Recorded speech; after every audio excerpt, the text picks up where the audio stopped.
Welcome to the Unabridged podcast. I'm Ashley. And this is Jen. Join us for bookish episodes and check out our website, unabridgedpod.com, where you can find lots of new bookish content to grow your TBR. Sign up for our newsletter to find out more about online book discussions and upcoming events. Find us on Patreon for extra unabridged content. Join us on Instagram and Facebook at unabridgedpod and message us there or see our website to get plugged into the Unabridged community. You want opinions about books? We've got them. Hi, and welcome to Unabridged. This is episode 261. Today, we wanted to give some recommendations for books that are written by Indigenous authors. Before we get started today, I just wanted to share that we are continuing our Patreon efforts. We are really enjoying making that exclusive content for Patreon subscribers. And another exciting development that's happened pretty recently is that for Spotify users, it is now integrated really easily. So if you look up Unabridged Patreon pals, you can sign up through Spotify, and it just streamlines that process a little bit. So I don't know if you have resistance when there's a few steps. I sometimes have some resistance. It's just very smooth. So if you are a Spotify user, you can check that out if you are interested in seeing what content's available. And then you can kind of just click through from there and join should you choose to do that. And we really appreciate your support.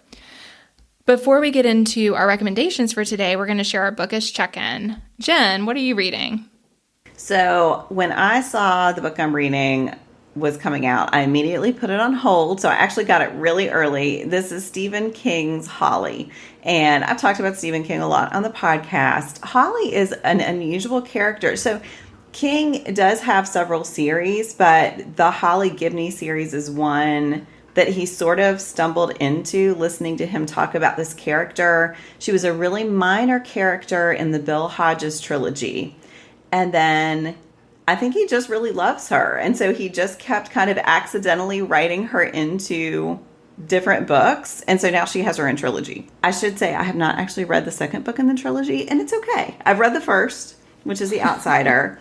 The second one I now have on hold. That's If It Bleeds. And then this third one is Holly. But it's one of those, like, yeah, there are some mentions of the previous books and like previous villains, but this one works okay as a standalone. So Holly Gibney, in this book, she begins as a private investigator. So she is a private investigator working with Bill Hodges' investigative company, Finders Keepers, and she is asked to find a missing young woman. So her mother has been searching for her daughter, who was seen on her bicycle. Her bicycle was found. There was a note on her bicycle that said, "I've had enough," but her mom does not believe that she actually left the note.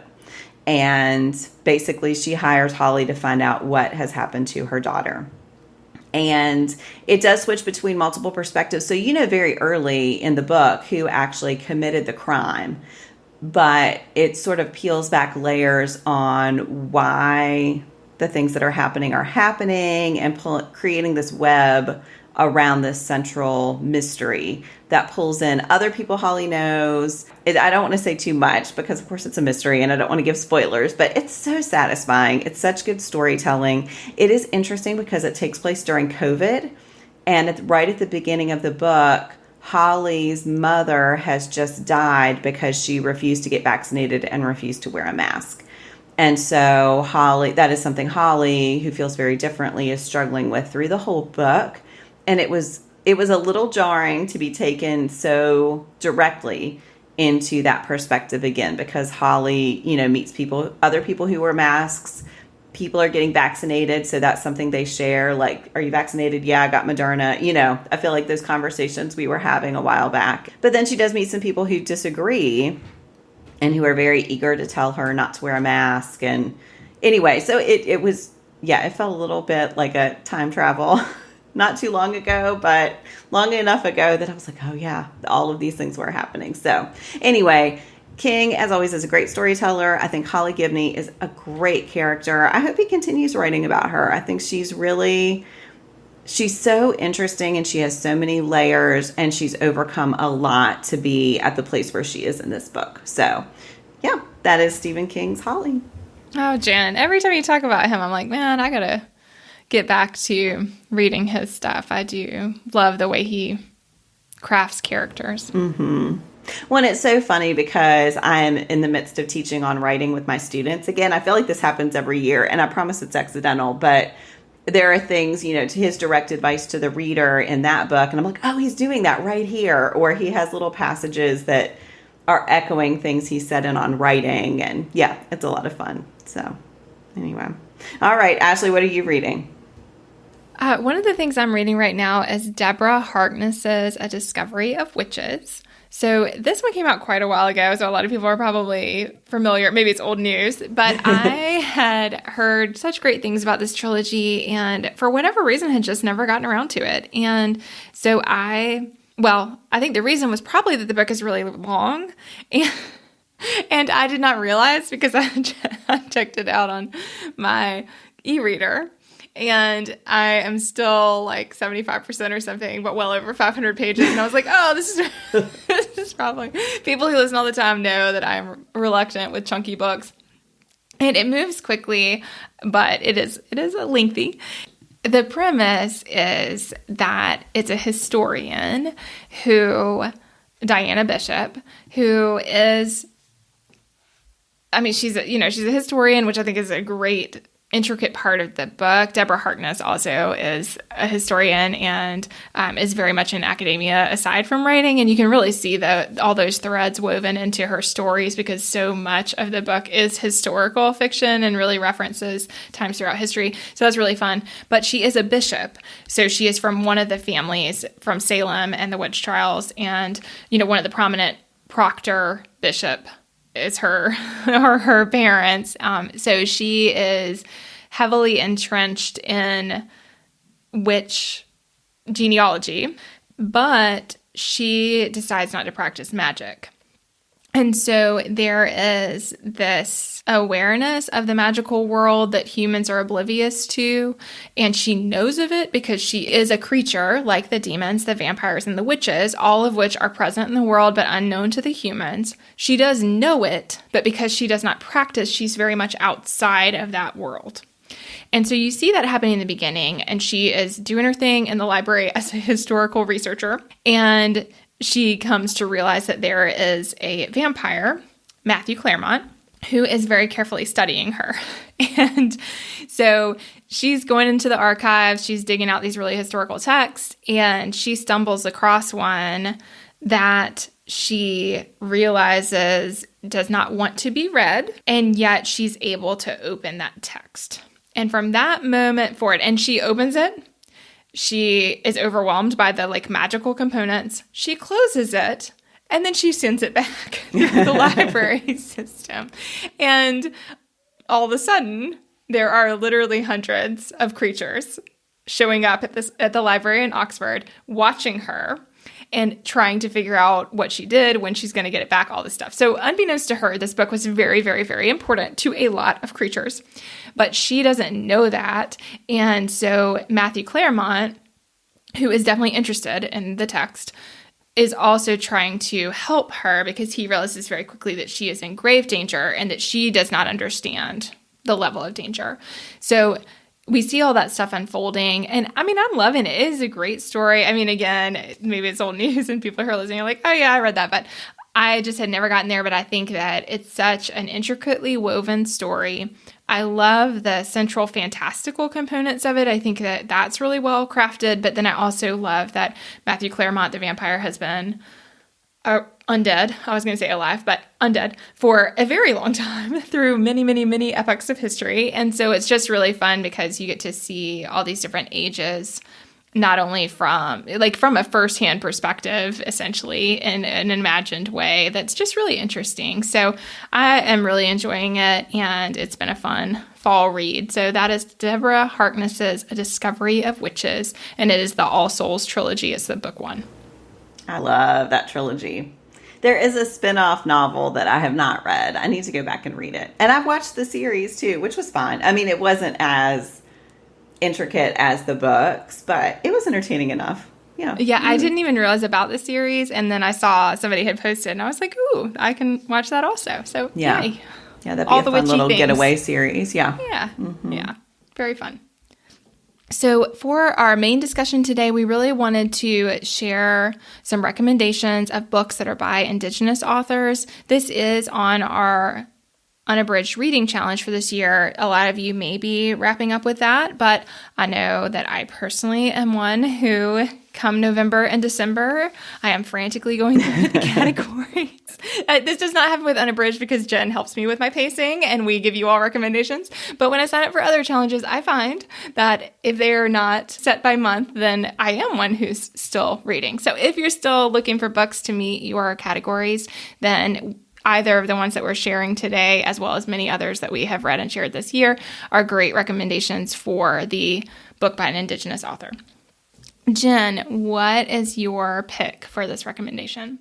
I am recommending Angeline Boulley's Warrior Girl Unearthed. And this is her second novel. Her first was Firekeeper's Daughter, which Ashley and I both read and loved. And so I was very excited to get an e-galley of Warrior Girl Unearthed and loved it too. I just think she's writing such strong books for a young adult audience that deal with issues that I'm happy to learn about. So this one focuses on the niece of the main character of Firekeeper's Daughter. So Perry Firekeeper Birch is Donis's niece. She is a twin. Her twin is very different from her. So Perry's twin is incredibly motivated and really focused on what she needs to do to get into a good college and just hyper involved. And Perry has a very different philosophy about life. It's summer. She wants to just chill and fish and not do much. And then she makes some bad decisions that mean that her parents and her aunt decide that she will be more involved in her community. So Donis gets her a job working at the Sugar Island Cultural Learning Center with a man named Cooper Turtle, who basically is in charge of the museum, but also in charge of the collections. And as part of her work there, she starts learning about NAGPRA, which is the Native American Graves Protection and Repatriation Act, which is supposed to mean that in the United States, Indigenous cultures get back the artifacts that are found outside of their community. But Perry finds out that a lot of universities work within those rules to keep the artifacts that they find or that they acquire. So Perry starts to learn about particular artifacts. She goes on eBay and finds some things being sold there. She finds artifacts at the university that belong to the Anishinaabe people. And she is really outraged that these remains have not been brought back to the community. So she starts looking for ways to make this happen. Now, Cooper's philosophy is one of caution and patience and trying not to alienate the people that he needs to work with at these universities to make things happen. He wants to maintain good working relationships. Perry is not about that. She is like, they are doing the wrong thing, and so we need to take action and do something now to make this happen. I don't want to get into too many spoilers. I will say there's a bit of a heist, and Perry makes some missteps because she is really impetuous. And so it's one of those, her intentions are so good, but throughout the book, you see that sometimes her impulsiveness leads her to make decisions that are not necessarily the best considered decisions. I think her character is really well drawn, and you definitely see she's a fun character to read about. And I love the contrast with her sister, Pauline. There's also, there's so many great threads in this book. There's one thread about missing and murdered Indigenous women that really affects Perry's community. There's a love connection. There are really strong friend groups. It's just a really well-drawn book with strong secondary characters, but Perry at the center of the book is dealing with issues. Again, I was really happy to learn more about NAGPRA. I'd heard of it, but didn't know a lot, to learn more about NAGPRA. And yeah, I think it's just fascinating. So Boulley has chosen to have quotations from the act itself, but also from different historians writing about it and different anthropologists writing about it. And so I think she has excerpts from primary sources that are really helpful to read as well, just to give a sense of, again, the intention and then the way things are actually being carried out or manipulated around this act. So yeah, I have so many good things to say about Warrior Girl Unearthed and Angeline Boulley's work in general. If you haven't read Firekeeper's Daughter, that it goes unsaid, but I'll say it, that I would recommend as well. You don't have to have read that one first, but it was fun to see her continuing to build in this community and to continue to work with some characters who appeared in the first book. So yeah, so that is Warrior Girl Unearthed by Angeline Boulley.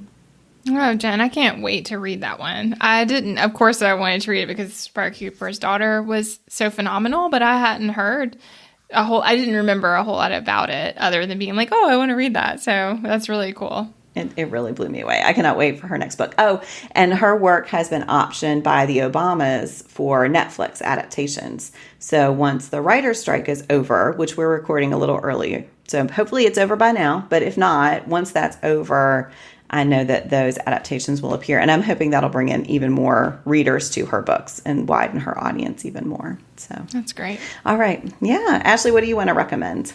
So the one I wanted to share today is Sonora Reyes with The Lesbiana's Guide to Catholic School. I loved everything about this book. I loved the cover. As soon as I saw it come out, I was so interested, and it's just got a really vibrant, beautiful cover that draws the eye, and I was interested in, I liked the title. I was like, what does it look like to have a guide to Catholic school? And, how does that happen? And so this one focuses on Yamilet Flores. She is a Mexican-American girl who is starting at a Catholic school. She and her brother Cesar are both transferring to this school. It is predominantly white. It is predominantly wealthy. And they're going because Cesar and Yami are very close, the two of them. They're both close in age, and they're also close as siblings. They love each other. They get along really well. And Cesar cannot keep himself out of trouble at school. And so the big reason that they are transferring to this Catholic school is to try to help him because he is constantly in trouble and fights all the time. And so Yami is concerned about making the move, but is also wanting to do it because she wants him to not be in fights anymore.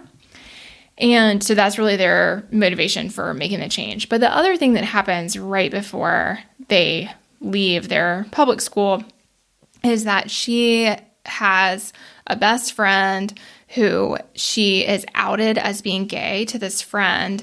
And the friend not only does not handle the news well, but also is just completely turns on her, becomes really cruel to her, all that kind of stuff. However, even though that happened, it's still very much a secret. So Yami's mom does not know that she's gay. Her brother doesn't even know what has happened. So she has this event that motivated her also to make a change because she does not want to go back to the school and be in the midst of all of that. But then she also is carrying that secret. So all of that's going on right at the beginning of the book, and she is trying to figure out how to make sure that no one discovers that she is queer. And so that's a big part of her, this whole guide to Catholic school. She basically is creating a guide for herself to be I'm going to do these things and I'm going to act this way. And if I do these things and act this way, then everybody's going to be okay. And so there's lots, it's laugh out loud funny. And there's a lot of parts that are just really funny, but then it also is very heart-wrenching. And as things unfold, you start to see, she is not only worried that her mom, who they live with, might discover that she's gay and be upset, she's worried she'll kick her out of the house. So she's constantly trying to figure out how to save up money so that should she be removed from her home, she can keep herself afloat. And so again, I know all that sounds really heavy, but there's a lot of it that's just really light and funny, and she has this great attitude, but then it's also that she has a lot going on, and I don't want to give any spoilers, but Cesar also has a lot going on, and some of the things he has going on were very, in my opinion, unexpected, and evolve in interesting ways. Another important thread is that her dad has been deported to Mexico, and there doesn't seem to be any hope that he's going to be able to come back. So she's living with her mom. They're still in touch with her dad. She is very close to her dad, but they hardly ever get to see each other. And so she really misses his presence, like physically in their life, but she does try to stay in touch with him through calls and video chats and all those kinds of things. And yet the whole family is deeply impacted, of course, by his absence. And so all of that is unfolding also. So those are just a few things going on right at the beginning. I felt like Race did such a great job of covering a huge array of very important topics in really meaningful ways. And all of them felt very authentic. And again, from Yami's perspective, she just is a character that you love right from the start, and you're rooting for her and you're rooting for Cesar, but they also are going through some really, really hard things. Both together, there's some things they're navigating, but then individually, each of them have some really heavy things that they carry. And so I think you just see how all of that plays out. I loved it. I thought there's all kinds of commentary also about culture and identity and how those things are woven and how they can be celebrated or exploited. And so I just felt like, it really, I loved it. I think it's just a great book. I'm so excited to see it on the shelf for young adults, and I thought it was a really phenomenal read. So again, that is The Lesbiana's Guide to Catholic School, and it's by Sonora Reyes. I have looked at that cover so many times and thought that I need to read this book, because you're right, it immediately catches attention, but that sounds so good. I only knew a tiny bit about everything it covered. So. And there are, even though, like I said, the tone in a lot of places is very light, but there are quite a few triggers in the book, and the author does disclose those up front just for readers to know the topics that are covered. So yeah, that sounds great. Well, we wanted to give you a couple of recommendations for Indigenous authors. Again, there are tons. We have read several this year that would work for this, and there are just so many out there, but we wanted to circle back around to that as a topic to give a couple more that we've loved. To wrap up today, we want to share our flashback segment, and we are looking back at 2 years ago this month. So this would have been November of 2021. Jen, what was something going on then? So I thought I'd look back at what we were doing actually on the podcast, and that was the month we read Anne of Green Gables for our buddy read, or for our book club pick, which it was so fun to revisit that favorite, which, Ashley, that was the first time you'd read it. Yes. So that was really fun. And then our buddy read pick was Blackout. And yeah, that's another great one to revisit. If you haven't read that, it's a wonderful collection of YA short stories by just some YA powerhouse authors, including Angie Thomas and Nick Stone and Tiffany D. Jackson. Let's see if I can remember them all. Probably not. Danielle Clayton. Nicola Yoon. Oh, yeah, Nicola Yoon. And then Ashley Woodfolk. We were also talking, we introduced our new reading challenge, which, hey, keep an eye out. That'll be coming up soon. And we talked fairy tale retellings, which was one of our categories on the reading challenge that year. So yeah, I feel like that was a really fun month. And when I was looking back at those things, I just got this warm feeling. Nice stuff. Yeah. What about you, Ashley? What were you doing 2 years ago? Yeah, well, it's kind of hard to believe, but I'm in Madrid now, and we were in Madrid 2 years ago. We did not anticipate 2 years ago that we would be back in Madrid right now, but here we are for another fall semester, and we're very fortunate for that.